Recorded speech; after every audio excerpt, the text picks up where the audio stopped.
La fissuration dans les poteaux, qui sont des éléments porteurs de charge dans une structure en béton armé, est un problème sérieux et peut entraîner une perte de résistance, de stabilité, de durabilité et avoir une influence néfaste sur l'esthétique. Aujourd'hui, on va étudier les différents types de fissures susceptibles de s'amorcer dans les poteaux afin d'envisager des moyens appropriés pour les limiter et les causes de ces fissures.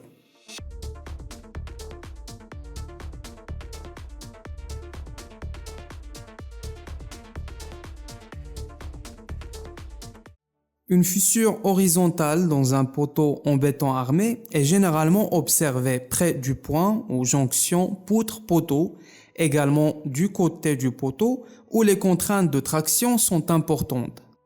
La fissuration horizontale se produit souvent dans les poteaux dépourvus de la capacité de résistance au moment approprié, le poteau a moins d'armature en acier que nécessaire, poteau avec des armatures mal installées.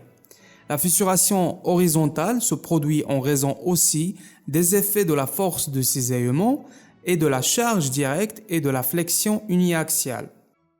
Finalement, les fissures horizontales diminuent considérablement la résistance au cisaillement du poteau, entraînant un risque de rupture fortement accru.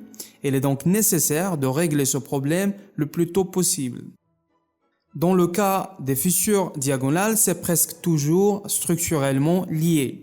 La fissuration diagonale est définie comme une fissure qui déchire le matériau et non comme une fissure en escalier qui suit les joints de mortier.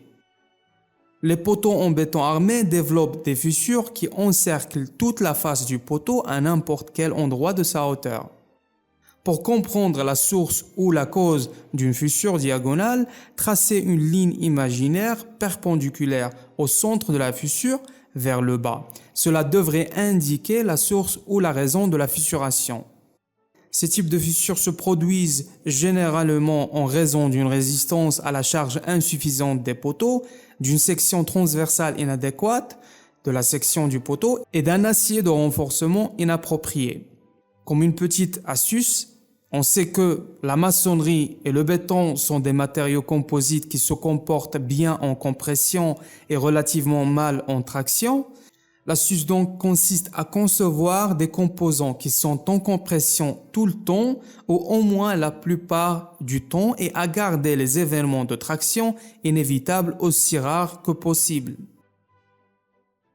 Les fissures de fractionnement dans les poteaux en béton armé sont de courtes fissures verticales parallèles de largeur non uniforme. Les fissures de fractionnement se produisent dans les poteaux avec une armature en acier inadéquate et une faible qualité de béton. Les fissures de fractionnement commencent à apparaître lorsque le béton atteint sa résistance maximale à la charge. Cette capacité de charge ultime, cette force portante du poteau est dépassée lorsque la section transversale en béton est inadéquate ou le taux de renforcement, c'est-à-dire les armatures, est insuffisant ou une combinaison de ceux-ci. La corrosion des armatures en acier est une cause majeure de détérioration des structures en béton armé.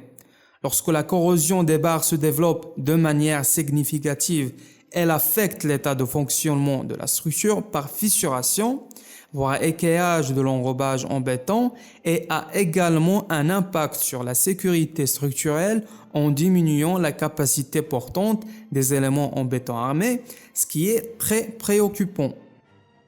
Les fissures de corrosion dans les poteaux se développent généralement le long des armatures. Ils sont généralement homogènes en largeur et augmentent en largeur au fur et à mesure que le poteau vieillit. Et si vous obtenez une certaine valeur de mes vidéos, s'il vous plaît, abonnez-vous et pensez à devenir un membre dans notre petite communauté d'ingénierie. Ça va apporter un plus grand soutien à ma chaîne. Merci.